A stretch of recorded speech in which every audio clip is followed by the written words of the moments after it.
আসসালামু আলাইকুম ওয়া রাহমাতুল্লাহি ওয়া বারাকাতুহু।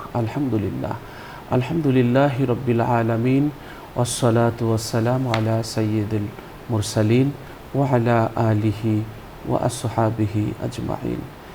সুপ্রিয় দর্শক শ্রোতা, এই মুহূর্তে যারা দেশে আছেন, যারা প্রবাসে আছেন, বিশ্বের যেখান থেকে আমাদের সুন্দর আয়োজন আলোকিত প্রতিদিন দেখছেন, শুনছেন, সকলকে হৃদ্রিক অভিনন্দন। দর্শক, আজ অতিথি হিসেবে আমরা একজন বিশিষ্ট আলেমকে আমন্ত্রণ জানিয়েছি এবং চমৎকার একটি বিষয় আমরা আলোচনা করার জন্য বেছে নিয়েছি। আজ আমাদের সাথে আছে খুব একজন বড় মাপের লেখক, যাকে আমরা বিভিন্ন মিডিয়াতে প্রায় দেখে থাকি, বায়তুশ শরফ ইসলামী গবেষণা কেন্দ্রের সম্মানিত পরিচালক ডক্টর মোহাম্মদ ঈসা শাহিদি। জি, আসসালামু আলাইকুম রাহমাতুল্লাহ। ওয়ালাইকুম আসসালাম ওয়া রাহমাতুল্লাহি ওয়া বারাকাতুহু। মোহতারাম, কেমন আছেন? আলহামদুলিল্লাহ ভালো আছি। দর্শক, আজ আমরা যে বিষয়টি নিয়ে আলোচনা করব সেটি হচ্ছে দোয়া রহমত ও আত্মিক প্রশান্তির সহায়ক। দোয়া এটি যেমন মানসিক চাপ কমায় এবং আল্লাহর সাথে বান্দার সরাসরি যোগাযোগের একটি মাধ্যম, আর আল্লাহর প্রতি ভরসা বাড়ায়, জীবনে শান্তি আনে, আল্লাহর নৈকট্য লাভ হয়, দুঃখ কষ্ট লাঘব হয়, ধৈর্য ও কৃতজ্ঞতার মানসিকতা তৈরি হয়, হতাশা কাটিয়ে ওঠা যায় এই দোয়ার মাধ্যমে। দোয়া এমন একটি জিনিস যেটি মানুষকে মানুষের মতো করে বাঁচতে শেখায়, অনুপ্রেরণা দেয়। দোয়া হলো আল্লাহর সঙ্গে সরাসরি কথা বলার মাধ্যম, যেখানে বান্দা নিজের চাওয়া, ভয় ও আশার কথা প্রকাশ করতে পারে। আর আল্লাহর দরজা কখনো বন্ধ হয় না, কখনো শূন্য হাতে কেউ ফেরে না, কোনো নিরাশার দরজা নয়, কোনো প্রহরী থাকে না, কখনো বন্ধ হয় না সে দোয়া। দোয়ার মাধ্যমে বান্দা আল্লাহর উপর নিজের নির্ভরশীলতা প্রকাশ করে, যা তাকে মানসিক শক্তি এবং স্থিতিশীলতা দেয়। দুশ্চিন্তা এবং অস্থিরতার সময় দোয়া করলে আল্লাহর উপর বিশ্বাস বাড়ে, ফলে ভয় এবং উদ্বেগ কমে যায় দোয়ার মাধ্যমে। আল্লাহর সঙ্গে গভীর সংযোগ স্থাপন করে এই দোয়ার মাধ্যমে, এবং মানসিক এবং আত্মিক শান্তি প্রদান করে, যা যে কোনো কঠিন সময়ে সান্ত্বনা দেয়। এই দোয়া হলো নিয়মিত করলে এটি বান্দার আল্লাহর প্রতি তাকওয়া বৃদ্ধি হয়, ইবাদতের অংশ এটি ধৈর্য ও কৃতজ্ঞতার মতো গুণাবলী অর্জন করতে সহায়তা করে। আমরা দোয়া করব, আল্লাহর কাছে মন এবং হৃদয়ের প্রশান্তি চেয়ে দোয়া করা যেতে পারে। আমরা বলতে পারি, হে আল্লাহ, আমার সকল কাজে আমাকে প্রশান্তি দান করো।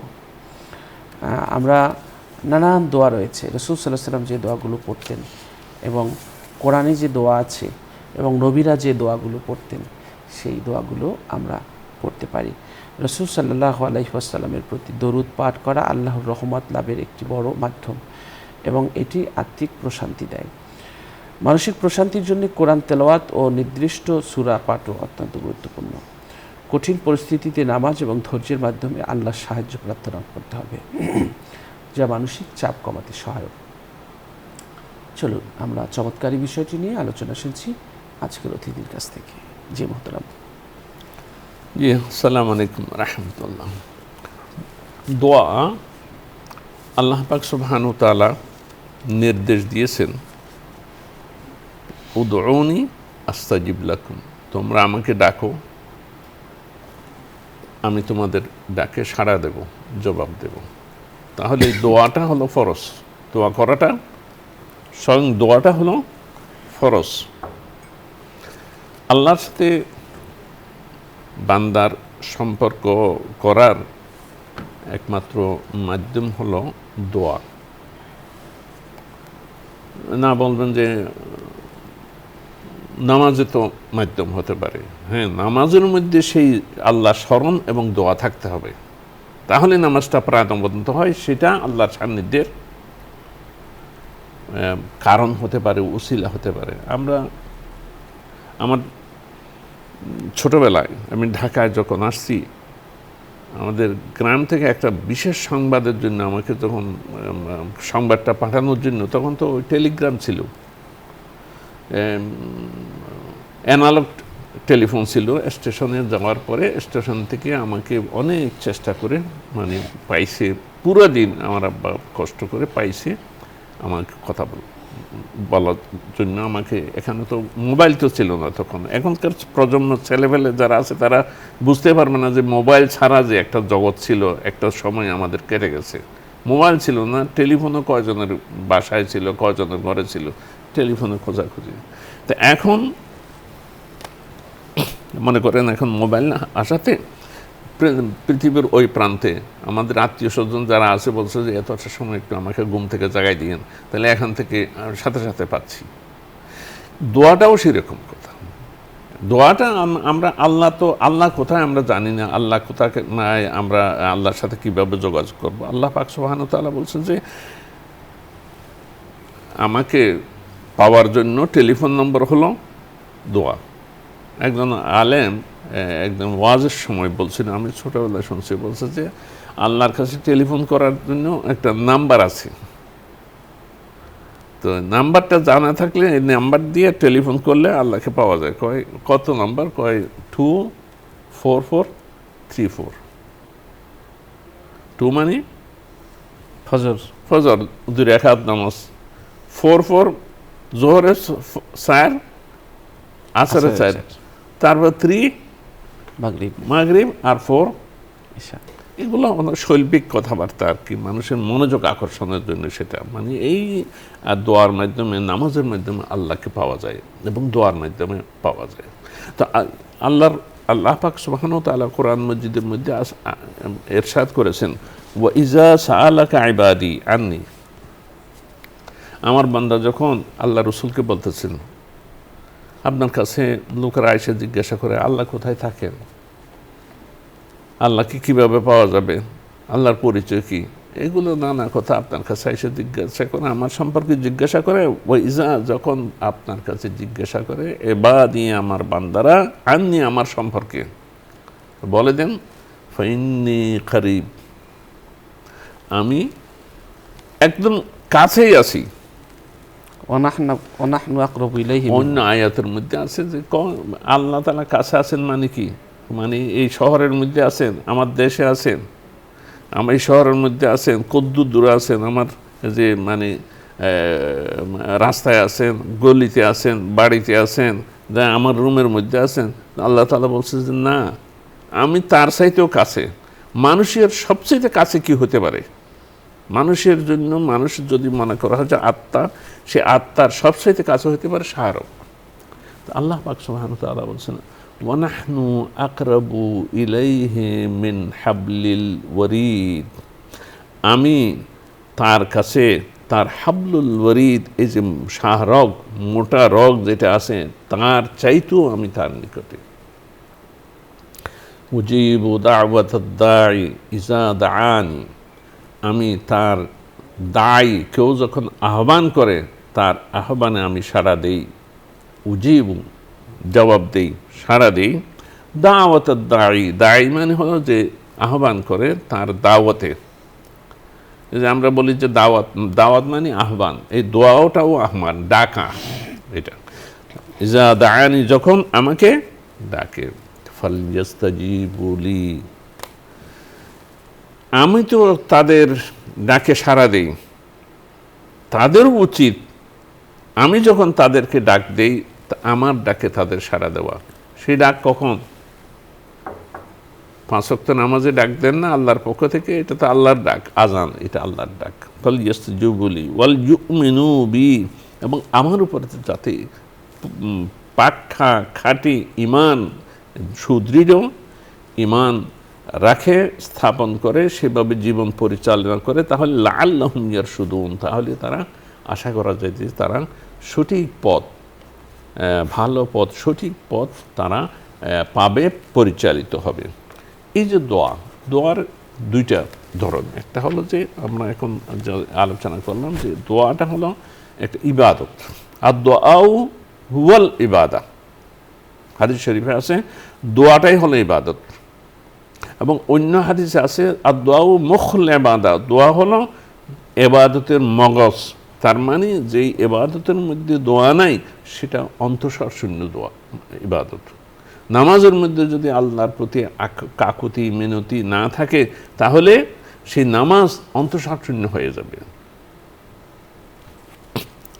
তা এই জন্য আল্লাহ পাক সুবহানাহু ওয়া তাআলা বলছেন যে তোমরা আমাকে ডাকো তাদাররুআন ওয়া খুফিয়াতান, উদউ রাব্বাকুম, তোমরা তোমাদের প্রভুকে ডাকো বিনয় সহকারে, তাদাররুআন কাকুতি মিনতি সহকারে নিজেকে।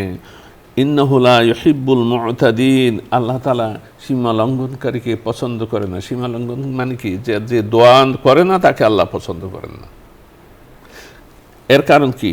যে দোয়া করে না সে তার মধ্যে অহংকার আছে বলেই দোয়া করে না।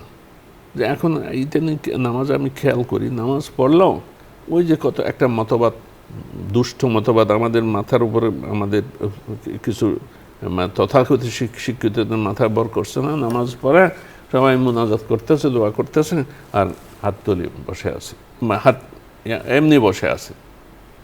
তো এমনি বসে থাকা মানে আমার দোয়ার দরকার নেই, আল্লাহর কাছ থেকে আমি কিছু চাওয়ার দরকার নেই। এতগুলো মানুষ দোয়া করতেছে, আপনি দোয়া করলে কি আর আছে? ওই একটা ভিতরে ঢুকাই দিছে যে এইটা বেদাত, ওইটা এই সেই। তো দোয়া আল্লাহর কাছে দোয়া করতে হবে কায় মনোবাক্যে দোয়া করতে হবে।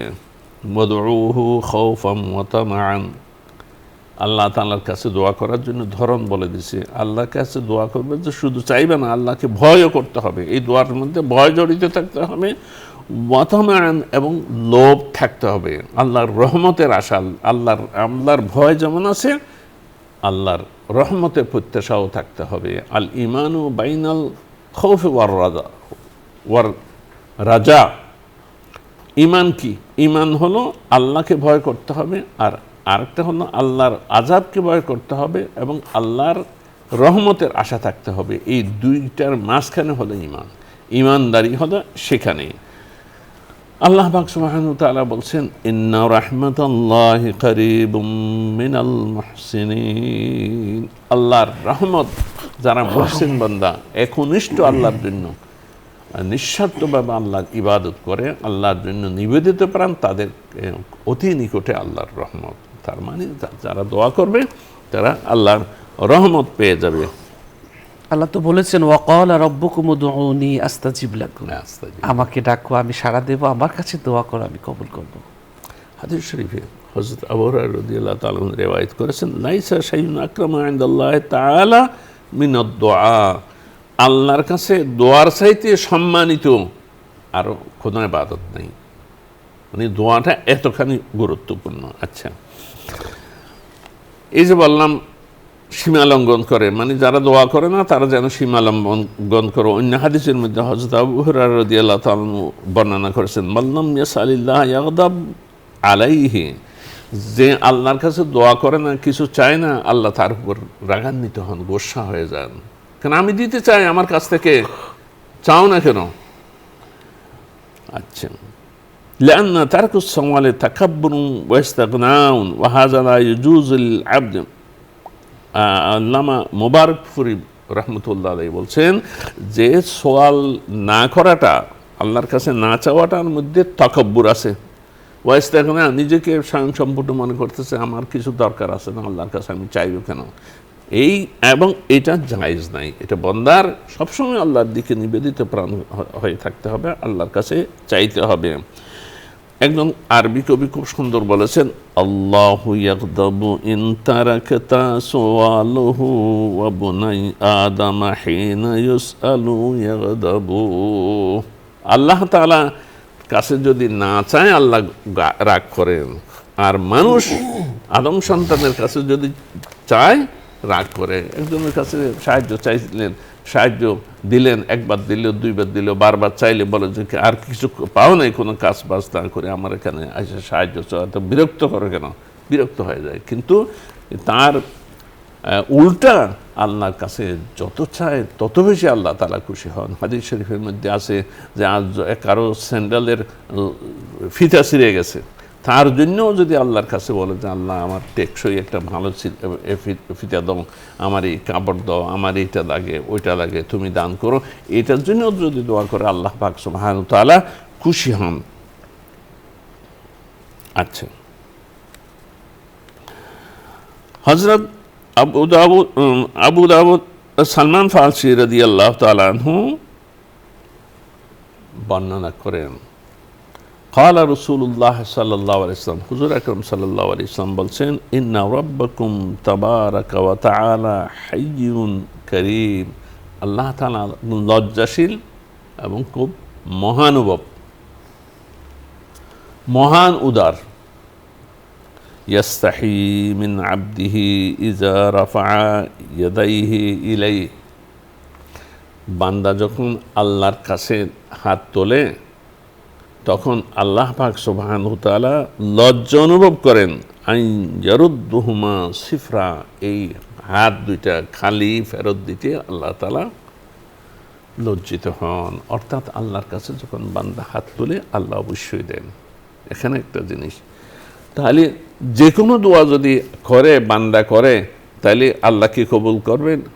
কোরআন হাদিসে যে বর্ণনা আল্লাহ পাক আল্লাহ রসুল দিয়েছেন এবং কোরআন শরীফের মধ্যে যে আয়াতগুলো আছে তাতে বোঝা যায় যে সব দোয়াই আল্লাহ কবুল করেন। কিন্তু আমরা তো দোয়া করি, এখন বলতে পারেন যে আমরা দোয়া করি, আমাদের দোয়া কবুল হয় না কেন? কবুল হয়, কিন্তু আমরা দেখি না। কিভাবে হয়? এক তো কবুল হয় যে দোয়ার, যদি দোয়া মানে ইবাদত, আল্লাহ তাআলা ইবাদত কবুল করেছেন, ইবাদত হিসেবে কবুল করেছেন।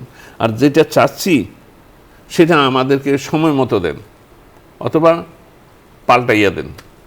সময় মতো দেন কি, একটা বাচ্চা এখনো অল্প বয়স, স্কুল গোয়িং, মনে করেন হাই স্কুলে গেছে, বা পয়সাওয়ালা মানুষ বলে যে আমাকে গাড়ি দেন, আমি আলাদা বাড়িতে থাকবো। বাপে দিবে? দেবে না। বলছে যে গাড়ি নিয়ে যদি এখানে সেই বাইক কিনে দেয় সে তো আর লেখাপড়া করবে না, এর পিছনে পিছনে দৌড়ে শেষ হবে। অথচ সে বাড়িওয়ালা বা সেই শিল্পপতি, সেই ধনী লোকটা তো তার যে ধন সম্পদ এগুলো তো সেই ছেলের জন্য তো এর করতেছে। কিন্তু যারা বিজ্ঞ, খুব মানে খুব সুপুরুষ, জ্ঞানী, দূরদর্শী, তারা বাচ্চাদেরকে ওই সময়ে টাকা পয়সা দেবে না। যারা দিছে এইভাবে, যাক আমার দুই একটা ছেলে, আমার এত সম্পদ ব্যবহার করো, ওই ব্যয় করতে করতে পথ খারাপ হয়ে যায়। এরকম অনেক ঘটনা আছে। তো যারা দূরদর্শী পিতামাতা তারা বলে যে এখন আমি দেব না, গাড়ি বাড়ি নারী যেটা আছে সেটা লেখাপড়া শেষ করুক, তারপরে। অনুরূপভাবে আল্লাহর কাছে দোয়া করছে বান্দা, বলছে আমাকে এমপি বানাই দাও, আমাকে মনে করেন প্রধানমন্ত্রী বানাই দাও। কিন্তু দেখে যে এমপি হইলে তার যা আছে সব শেষ হইয়া ধ্বংস হয়ে যাবে, প্রধানমন্ত্রী হলে নিজেও ধ্বংস হবে, দেশটাও ধ্বংস করবে। তো আল্লাহ পাক সুবহানাহু ওয়া তাআলা সে দোয়াও কবুল করেন যে না, এমপি নয়, বরং তার ভিতরে যে প্রতিভা আসে সেই প্রতিভা অনুযায়ী তাকে পরিপক্কতা আল্লাহ পাক সুবহানাহু ওয়া তাআলা দেন, অন্য কিছু দেন। অথবা কখন দেন? যখন সে এই দায়িত্বটা পালন করার উপযুক্ত হয়ে যাবে তখন আল্লাহ তাআলা করবেন। মানে আমি মনে করেন আমি বড় হয়ে পয়সাওয়ালা হব, পয়সাওয়ালা এখন করেন নাই, আমাকে করবেন ঠিকই, সময় মতো করবেন, যখন সেটা আমি রক্ষা করতে পারবো।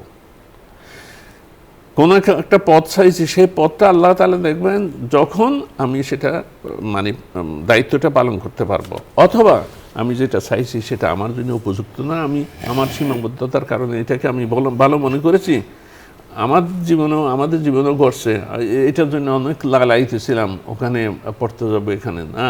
আল্লাহ তাআলা দেখেন যে ওখানে পড়ার সুযোগ হয়নি বা ওই কাজটা দেন নাই, কিন্তু আমার চেষ্টার কারণে অন্য একটা পেয়ে গেছি। এগুলো হয়েছে না অনেক প্রত্যেকের জীবনে এগুলো ঘটে।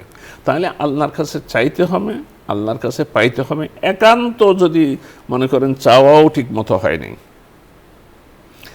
অল্টারনেটিভও আল্লাহ তাআলা দিতে পারতেছেন, এমন দোয়া করেছেন, কিন্তু এরপরও আল্লাহ তাআলা সেটা কবুল করবেন এবং তার সব আখিরাতে দান করবেন। সুবহানাল্লাহ। তাহলে বাদ যায় না, আমাদেরকে করতে হবে কি, আল্লাহর কাছে চাইতে হবে এবং এই দোয়ার পেছনে লেগে থাকতে হবে। দুনিয়াতে যেটা আমাদের জন্য দিলে সমস্যা হবে আমাদের, সেটা দুনিয়াতে দেবেন না। এখন যেটা দিলে সমস্যা হবে সেটা পরে দেবেন। দুনিয়াতে যেটা দিলে সমস্যা হবে সেটা পরকালের জন্য রেখে দেবেন, অথবা যেটা চাচ্ছি সেটা অল্টারনেটিভ আরেকটা দেবেন, আরেকটা দেবেন, আমি কিন্তু বঞ্চিত করবেন না বান্দাকে। বঞ্চিত করবেন না আল্লাহ পাক সুবহানাহু ওয়া তাআলা। এই জন্য হুজুর আকরাম সাল্লাল্লাহু আলাইহি ওয়াসাল্লাম দোয়ার জন্য বেশি বেশি বলেছেন। আল্লাহ রসুল সমস্ত পয়গম্বরদের দোয়া, একদিন যদি অনুষ্ঠানে হয় যে আল্লাহর পয়গম্বর, আমি ওই যখন কালকে করতেছিলাম দেখলাম যে আল্লাহর পয়গম্বর কীভাবে দোয়া করেছেন আল্লাহর কাছে। কোরআন মসজিদের মধ্যে আর বর্ণনা আছে, অনেক দীর্ঘ বর্ণনা আছে। হযরত আদম আলাইহিস সালাম কী দোয়া করেছেন, নূহ আলাইহিস সালাম কী দোয়া করেছেন, ইব্রাহিম আলাইহিস সালাম, মূসা আলাইহিস সালাম, ঈসা আলাইহিস সালাম, আইয়ুব আলাইহিস সালাম, ইয়াকুব আলাইহিস সালাম, প্রত্যেকের যে মানে কত সুন্দর, জাকারিয়া আলাইহিস সালাম কত সুন্দর দোয়া করেছেন। কোরআন মসজিদের মধ্যে সেগুলো লিপিবদ্ধ আছে এবং এগুলো আল্লাহ তাআলা আমরা যাতে আমল করি সেই জন্য কোরআন মসজিদের মধ্যে রেকর্ড রয়েছে। হযরত আবু হুরায়রা রাদিয়াল্লাহু তাআলা একটি রিওয়ায়াত করছেন, বলছেন যে আল্লাহর কাছে যদি দোয়া করলে দোয়া কবুল হয় না, বলছে যে যদি সবসময় দোয়া কবুল হয় এটা যদি চাও, তাহলে যখন আরামে থাকে, মান সাররাহু আন ইস্তাজিব আল্লাহু লাহু ইনদা শাদাইদ ওয়াল কুরাব, মুসিবত বিপদ আপদের সময় আল্লাহ তাআলা তার মানে আহ্বান ডাকে সাড়া দিবেন, এটা কেউ যদি চায়, ফাল ইউকসির দুআ ফিল রাখা, তাহলে একটা আরাম অবস্থান মধ্যে যখন সুখে শান্তিতে আছে তখন বেশি বেশি যাতে দোয়া করে, যদি দোয়া করে ওই বিপদের সময় আল্লাহ পাক সুবহানাহু ওয়া তাআলা তার ডাকে সাড়া দেবেন, কথা বলছেন। আর একটা হলো দোয়া করার আদবের মধ্যে একটা আছে যে দোয়া করার সময় যেমন তেমন দোয়া আল্লাহ তাআলা কবুল করবেন না। একটা হলো যে উদউল্লাহ, আবু হুরায়রা রাদিয়াল্লাহু তাআলা বর্ণিত হাদিস এবং এটা তিরমিজি শরীফের হাদিস। হুজুর সাল্লাল্লাহু আলাইহি ওয়াসাল্লাম বলছেন উদউল্লাহ ওয়া আনতুম মুকিনুনা বিল ইজাবা, আল্লাহকে এমনভাবে আল্লাহর কাছে দোয়া করো, মুনাজাত করো, আল্লাহর কাছে চাও যে ওয়া আনতুম মুকিনুনা, তুমি বিশ্বাস করতেছো যে আল্লাহ তাআলা আমার কথা শুনতেছেন।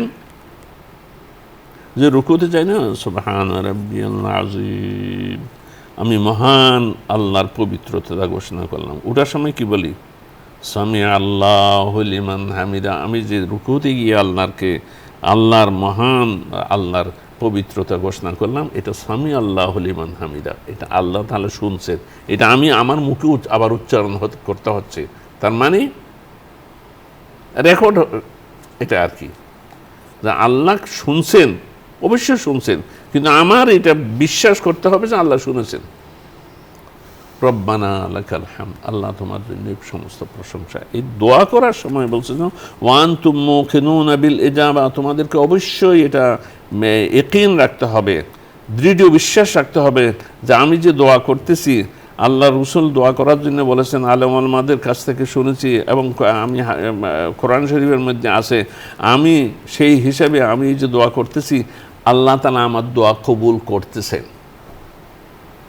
আমি একজন বড় বুজুর্গের সাথে বলি, বাইতুল শরফের পীর সাহেবের সাথে আমি হজে গেছিলাম, মানে সুযোগ হয়েছিল আজকে ওনার সামনে। আরাফাতের দোয়াটা উনি দাঁড়াইয়ে করলেন, বসে বসে আরাফাতের দোয়া করলেন না, আরাফাতের দোয়াটা লম্বা মোনাজাত করলেন এবং সবাই দাঁড়ানো, এবং উনি এই দোয়ার শেষে একটা ডাক দিলেন, হজ কবুল। আল্লাহ হজ কবুল করো সে কথা নয়, হজ কবুল। আমার মনে হলো হজ কবুল হয়ে গেছে, এই আওয়াজটা যেন উপর থেকে আসছে, আমার এখনো মনের মধ্যে বাজতেছে এটা। উনি যে হজ কবুল করে ডাক দিলেন, মনে হলো যেন আসমান থেকে। তাহলে এই যে দোয়াটা, আল্লাহ যদি আল্লাহ কবুল করো, তুমি যদি দয়া করো, না আল্লাহ তুমি কবুল করতেছ, আমি এই বিশ্বাস নিয়ে করতেছি তুমি আমার দোয়া। জি, এবং আল্লাহ রসুল আরো তাগিদ দিয়ে বলেছে, ওয়ালামু, জেনে রাখো, ইন্নাল্লাহা, আল্লাহ তাআলা লা ইস্তাজিবু দুআন, আল্লাহ দোয়া কবুল করেন না, মিন কলবিন গাফিলিন, অবহেলার যে গাফেল, অলস, অমনোযোগী অন্তরতে দোয়া কবুল করেন না। দোয়া করতেছি, মুনাজাত সবার সাথে রাখলাম, আমি ওইদিকে খেয়াল, এইদিকে খেয়াল, লাহিন এবং খেলার ছলে যে কলব, যেটা খেলা তামাশা নিয়ে নানা দিকে হয়। এখন তো আরেকটা ফ্যাশন হয়ে গেছে, দোয়া করতেছি, টেলিভিশন ছেড়ে দিছে, মোবাইল দেখতেছে, তসবিহ পাঠ করতেছে।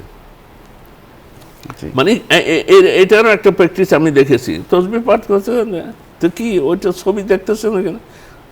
না আমি তো তসবিহ চলতেছে না। এগুলো আল্লাহ তাআলা পরিষ্কার কোরআন শরীফের মধ্যে, হাদিস শরীফের মধ্যে নিষেধ আছে যে আল্লাহর প্রতি নিবেদিত প্রাণ হয়ে এক তদররুআন ওয়া খুফিয়াতান, এবং আল্লাহ এভাবে দোয়া করতে হবে, তাহলে আল্লাহ পাক সুবহানাহু ওয়া তাআলা দোয়া করবে। জি, আল্লাহ আমাদেরকে তৌফিক দান করুন। অনেক অনেক ধন্যবাদ। দর্শক, আমরা অনুষ্ঠানের এই পর্যায়ে একটি মোনাজাত করব। আপনারাও চাইলে আমাদের সাথে মোনাজাতে শরীক হতে পারবেন। আল্লাহুম্মা সাল্লি আলা সাইয়্যিদিনা ওয়া নাবিয়িনা ওয়া শাফিয়িনা ওয়া হাবিবিনা ওয়া মাওলানা মুহাম্মদ সাল্লাল্লাহু আলাইহি ওয়া আলা আলিহি ওয়া আসহাবিহি ওয়া বারাকা ওয়া সাল্লাম। আল্লাহুম্মা আমিন। ربنا آتنا في الدنيا حسنة وفي الآخرة حسنة وقنا عذاب النار. ربنا لا تزغ قلوبنا بعد إذ هديتنا وهب لنا من لدنك رحمة إنك أنت الوهاب. আমিন। رب العالمين, গুনাহকারী, সিয়াকারী, খাতাকারী, পাপী, দুর্বল, অসহায় বান্দা আমরা তোমার শাহী দরবারে গুনার বোঝা নিয়ে হাত তুলেছি। আল্লাহ, তুমি আমাদের জীবনের গুনাহ মাফ করে দাও। আমিন। জীবনে যত গুনাহ করেছি, গুনার দিকে তাকালে মনে হয় কবরে তুমি আযাব দিবা। গুনার দিকে তাকালে মনে হয় জাহান্নামে ফেলবা। রব্বুল আলামিন, আমাদের মাফ করলে তোমার কোনো ক্ষতি হবে না, লস হবে না। তুমি ক্ষমাকারী, ক্ষমা পছন্দ করো। যত বড় অপরাধী হোক, ক্ষমা করা মামুলি ব্যাপার। তাই তোমার কাছে জিন্দিগির গুনার জন্য ক্ষমা চাই গো আল্লাহ। সব গুনাহ তুমি কবুল ক্ষমা করে দাও আল্লাহ। সব গুনাহ ক্ষমা করে দিয়ে যত নেক করেছি কবুল করে নাও গো আল্লাহ। যত দোয়া করেছি সবগুলো দোয়া তুমি কবুল করে নাও গো আল্লাহ। আল্লাহ। রব্বানা লা তুযিগ কুলুবানা বা'দা ইয হাদাইতানা ওয়া হাব লানা মিন লাদুনকা রাহমাতান ইন্নাকা আনতাল ওয়াহ্হাব। আমিন। সুবহান রাব্বিকা রাব্বিল ইজ্জাতি আম্মা ইয়াসিফুন ওয়া সালামুন আলাল মুরসালিন والحمد لله رب العالمين. وجعل آخر كلامنا عند الموت لا إله إلا الله محمد رسول الله صلى الله عليه وسلم. দর্শক, দীর্ঘ সময় আমাদের সাথে থাকার জন্য অনেক অনেক ধন্যবাদ। আমরা চাই এই অনুষ্ঠান আপনি নিয়মিত দেখুন এবং অন্যকেও দেখতে উৎসাহিত করুন। একটি ভালো কথা আপনি অন্যকে প্রচার করার একটি মাধ্যম হন, সেটা আমরা চাই।